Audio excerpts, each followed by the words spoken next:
હજારો લવ નોહિયા યુવાનોની બલિદાની બાદ આપણને આ મહામૌલી આઝાદી પ્રાપ્ત થઈ છે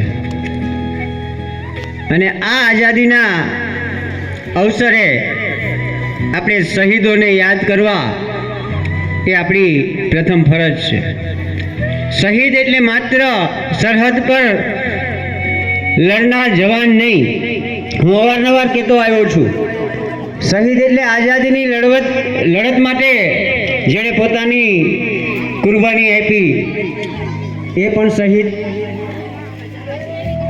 દેશ માટે ફના થનાર આવા શહીદોની વંદનાનો આ કાર્યક્રમ ઘણા સમયથી ગામ લોકોનો આગ્રહ હતો કે સાહેબ દિવસના તો તમે કાર્યક્રમ કરો પણ રાત્રિના પણ જો સારો એવો સાંસ્કૃતિક કાર્ય ખરેખર મજા આવે અને ગામ લોકો અને ગામના યુવાનોની લાગણીને માન આપી અને આજે આપણે માત્ર આપણા પરિવાર પૂરતો એક નાનકડો પ્રયાસ કર્યો છે।